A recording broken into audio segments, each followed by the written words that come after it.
history must be recorded well.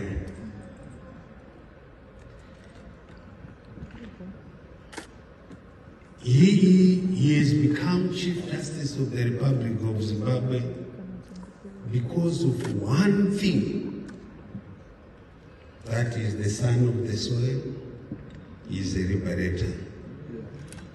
Most of you might not know.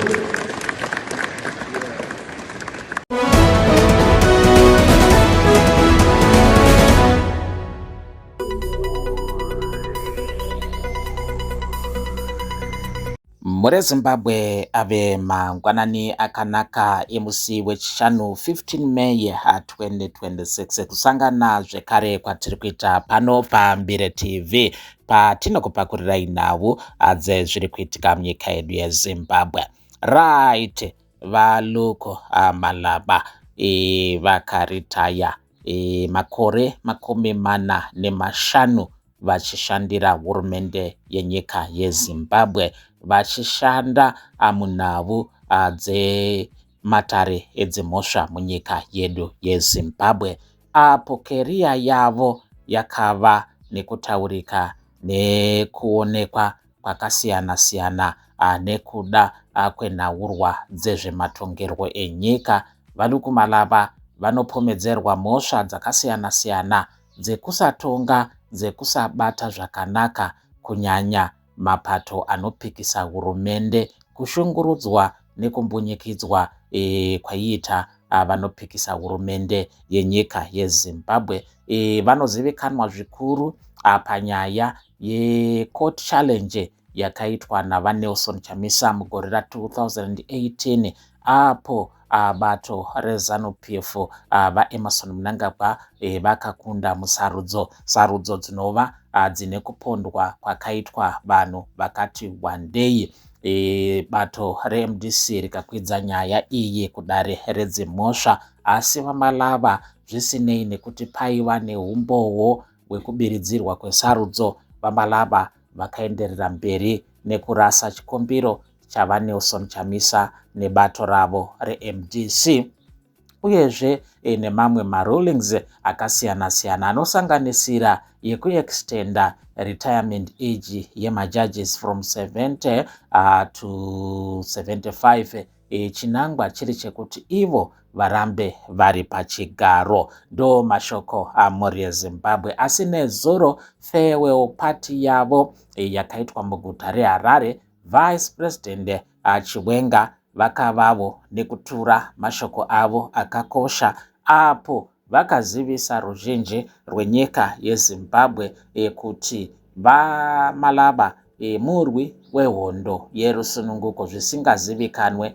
nevanhu vakawanda. Ndo mashoko avakataura pagungano rakaitwa muguta reHarare apo vakavapembedza nebasa ravakaita munyika yedu yeZimbabwe. Asi shoko guru ravakataura inyaya yekurwa hondo kwakaita Justice Luko Malaba, zvinhu zvinova zvakanga zvisiri kuzivikanwa nevanhu vakawanda. And sorry, Chief Justice. History must be recorded well.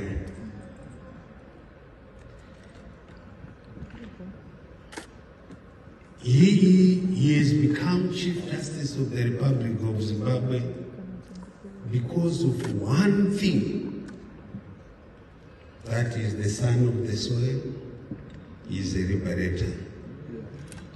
Most of you might not know that the Chief Justice played a major role for the liberation of this country. When they were incarcerated in 1973, he, together with 180 of his colleagues, some of them, you all know them, they became politicians. The late witness Mangwende, Dr. Simba Makoni, they were all. And when political activism became high And I'm saying this because that's when, as liberation movements, we got so many people coming to the war. Zvichakadaro, Chief Justice Luke Malaba vachitura mashoko ekuonekana nemhuri yenyika yeZimbabwe vakataura mashoko anova akakadza vanhu vakawanda ekuti nyika ino ine zviwanikwa zvakawandisa zvinoita kuti ani naani zvake akwanise kurarama upenyu hwakanaka pasina urombo. Akati zviwanikwa zviri munyika ino ndezvemunhu wese, kwete kuti vanhu vashomanana vange vachizvibvadzura vanhu vakawanda vachitambudzika. Mashoko anova ari kutaurwa panapa nevanhu vakawanda kuti akanangana nezvigananda izvo zviri kubvadzura zviwanikwa zvenyika apo vanhu vakawanda vachinonga svosve nemuromo. Mashoko anoenderana nemashoko anoramba achitaurwa nemutevedzeri wemutungamiriri wenyika, mashoko ekuti nyika ino ine zviwanikwa zvakawandisa zvikuru zvinoita kuti mwana wese wenyika yeZimbabwe ange achikwanisa kurarama zvakanaka pasina akuti vamwe ndo vanoita mari yakawandisa zvikuru isingazivikanwe kuti yakauya nenzira ipi. The rule of law does not say government must not govern. It says govern properly. Govern to ensure that all other people except yourself enjoy life. Therefore, we are here today with that message that I leave you with. Let us have a vision of a Zimbabwe where we can all be proud to belong. The vision of a revolution, the vision of reform, the vision of adding value to the lives of the people. And that is where I'm proud to say I have lived and worked in the government of this country until today. And it is that government which has allowed me to be the Chief Justice.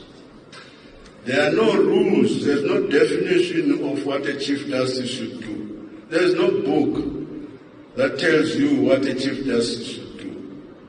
It is that person who is in an office of a Chief Justice who must create, who must be able to be a creator of things. But you can only create when others who are in power allow you to create and they respect what you are doing. And I'm proud to say, up to today, the government, the three arms of government have worked marvelously, allowing the judiciary to pursue independently what is best for the country, not for the judiciary. That is what you are hearing about today. It's not my achievement, it's not my journey. It's a journey by many, many people in government.